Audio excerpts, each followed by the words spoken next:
Richard Martineau. Un animateur pas comme les autres. Richard Martineau. Cube Radio. Car la vie est si fragile. Est si fragile. Est si fragile. Est si fragile. Il y a des chansons qui vous remuent l'intérieur. Moi, c'est cette toune-là. J'ai bien de la misère à garder les yeux secs lorsque j'écoute la chanson de Luc La Rochelière. Je suis allé le voir, d'ailleurs, la semaine dernière au Saint-Denis. Et il chantait ça sur scène, bien sûr. Et puis, ça m'a vraiment mis à l'envers. Alors, qu'est-ce que j'ai fait ce matin? J'ai fait comme tous les parents du Québec. Je suis entré dans la chambre de mon fils, puis je vous dis, ça demande un certain courage pour entrer dans la chambre d'un adolescent de 14 ans. Ça sent le schmonk en tabarnouche, OK?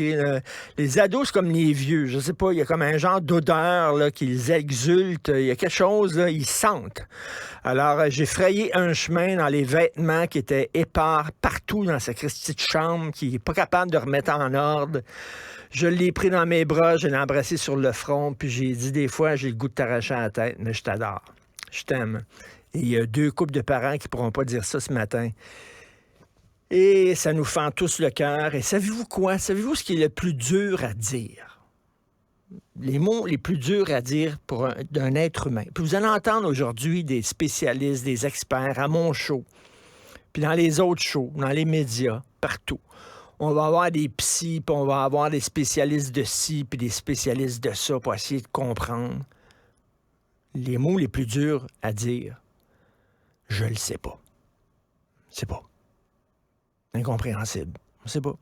William Golden, le scénariste, le fameux scénariste américain William Golden, qui a écrit le scénario de plusieurs films à succès comme All the President's Man, Marathon Man, Butch Cassidy and the Sundance Kid.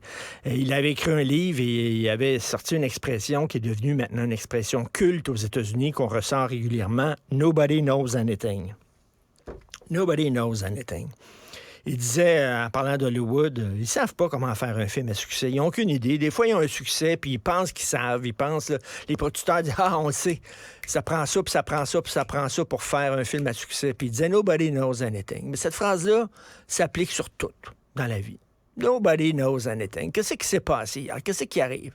Là, on s'est dit, on s'accrochait, c'est ça, son ex travaillait là. Ben là, c'est correct, ça fait du sens. Il s'est vengé, puis tout ça, c'est fou raide. Mais ça fait du sens, tu comprends? Puis là, après ça, non, il n'y a aucun lien avec la garderie.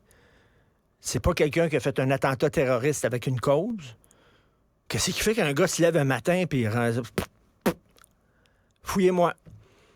Puis là, je vais vous sortir un film, puis là, vous allez dire, il est tannant, tabarnak, avec ses films, lui, qu'est-ce que vous voulez? Moi, le cinéma m'aide à expliquer le monde. Moi, je veux comprendre le monde, c'est ça. Je veux comprendre, puis des fois, le cinéma m'aide à comprendre le monde. On a tous vu Psycho d'Alfred Hitchcock, Psychose. Vous souvenez-vous, avec Anthony Perkins, l'histoire d'une femme qui vole de l'argent à son patron, elle va se réfugier dans un motel, elle se fait tuer. On pense par une bonne femme, une vieille bonne femme qui l'a tuée. Et on se rend compte à la fin, les policiers arrivent puis se rendent compte que l'assassin est finalement le fils de la bonne femme en question, puis qu'il se prenait pour sa mère. Il se déguisait comme sa mère puis se prenait pour sa mère. Dans l'avant-dernière scène du film, parce qu'il y a un mystère. Qu'est-ce qui s'est passé? C'est quoi cette affaire-là? Le gars, il a une perruque. Puis qu'est-ce qui se passe? Il y a une robe, puis toute l'affaire. Là, il y a un psy qui arrive. Puis c'est vraiment, ça arrive bizarrement. Tu sais, Deus ex machina. Il y a un psy qui arrive et qui nous explique tout ça dans le film d'Hitchcock. Puis voici ce qui s'est passé. Sa mère est morte, puis blablabla, puis il se prend pour sa mère, puis tout ça. Puis tu sais, là, soudainement, ça fait sens. Et Hitchcock, pervers comme il est, après le psy, Hitchcock nous montre Anthony Perkins dans sa cellule, dans l'asile psychiatrique, qui nous regarde. Il nous regarde dans les yeux, puis la caméra s'approche très lentement. Puis on voit son regard. Puis là, on dit, fuck, il n'y a rien à comprendre. Le psy, ce qu'il vient de nous dire, c'est un roman. Il est arrivé avec cette explication-là.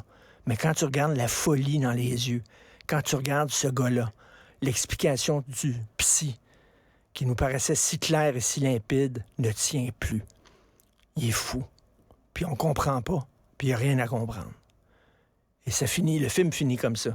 Hitchcock était pervers, puis il disait, five pas, c'est psy.